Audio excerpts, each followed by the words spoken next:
buat tugas kita nanti matematika ekonomi.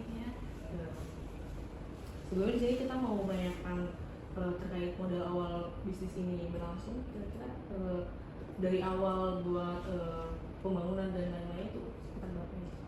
Kalau untuk semua bangunan mesin-mesin itu kemungkinan kurang lebih 4%. Cuman itu kan dulu ya, maksudnya tahun-tahun sebelumnya mungkin kalau misalnya bikin-bikinnya tahun sekarang mungkin lebih bisa lebih mahal lagi mungkin ya. Cuman kalau perusahaan ini dulu yang 4M. 4M itu berarti udah include semuanya, iya, dari tanah gitu? Tanah, bangunan, mesin. Terus kira-kira untuk harga per produknya tuh kisaran berapa? Untuk produknya di sini tuh produknya banyak ya, cuma saya kasih beberapa aja. Misalkan kayak saus bantal, wong solo itu terkenalnya itu sekitar 40.000 satu balnya. Terus dus wong solo itu pakainya dus, bukan pakai bal, dia 64.000.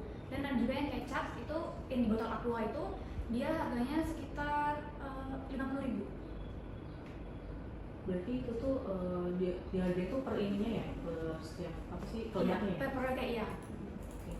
Terus di sini kira-kira berapa sih omsetnya? Omsetnya per bulannya kurang lebih 90 sampai 1M, kurang lebih. 950 sampai 1M. Itu tuh bakalan kayak setiap bulannya tuh bakal segitu terus atau emang naik turun? Naik turun, beda-beda. Terus untuk harga tetapnya kira-kira berapa ya? Harga tetap. Kayak misalkan listrik kayak gitu. Kalau listrik per bulan itu sekitar 25 juta. Terus gaji sekitar 125 juta per bulan. Itu kira-kira untuk berapa karyawan? 100 lebih, 115 ada mungkin. 115. Iya. Terus di sini untuk variabel bahan bakunya gitu, kira-kira per tahunnya itu bisa ngeluarin berapa ya? Per tahun ya? Per bulan? Per bulan? Per bulan. Atau per tahun? Per bulan. Kalau bahan baku juga banyak sih barang-barangnya, jadi mungkin dikasih per itu aja ya. Misalkan kayak kita tuh ada pengawet di sini, pengawet itu sekitar 17.000 kilo, 17.000 per kilo. Ya.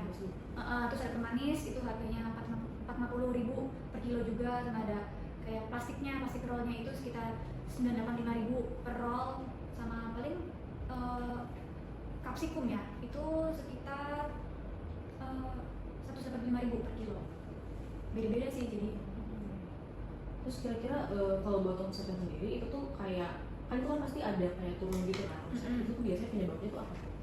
Kalau dulu omset turun itu gara-gara sejak Covid ya. Dulu kan banyak toko-toko pada tutup. Terus gara-gara Covid kan jadi kan kita berhenti jualan juga. Nah jadi mungkin ada toko yang masih ngebond di kita, jadi kita buat naik kembali agak susah kayak gitu. Dan itu sampai sekarang itu bagi naikinnya tuh agak masih struggle kita buat naikin omsetnya lagi seperti dulu sebelum Covid. Terus kira-kira apa tantangan terbesar ibu dalam menjaga kestabilan biaya atau omset? Tantangan terbesarnya mungkin mengatur harga bahan baku ya. Karena kan sekarang bahan-bahan pada naik, jadi kita juga harus cari bahan-bahan yang dengan kualitas sama tapi dengan harga lebih murah. Jadi biar HPP kita juga tetap aman, nggak naik kan. Karena kalau misalnya HPP naik kan kita kan bahan jualnya juga pasti kan naik lagi ya. Terus juga mungkin menjaga hubungan sama pelanggan ya. Karena kalau kita nggak ada baik hubungan sama pelanggan bisa jadi nanti pindah ke tempat lain gitu, dia nggak mau beli lagi gitu sih. Biasanya kalau misalkan kayak gitu tuh suka kerja sama toko-toko besar kayak gitu nanti kayak kita didistribusikan kayak gitu. Iya bisa juga ada agen juga ada gitu. Di sini juga saya mau nanyain apakah ada pengembangan usaha untuk kedepannya atau motivasi lain gitu? Kedepannya pasti ada lagi, cuman untuk saat ini tuh masih fokus di saus dan kecap ya. Cuman kedepannya pasti bakalan mau dikembangin lebih lagi. Cuma sekarang masih fokusnya ya di saus ini. Soalnya kita kan juga masih struggle ya buat naikin omset seperti dulu lagi sebelum Covid. Tuh. Mungkin segitu aja. Terima kasih banyak untuk tanya sesi tanya jawab kali ini.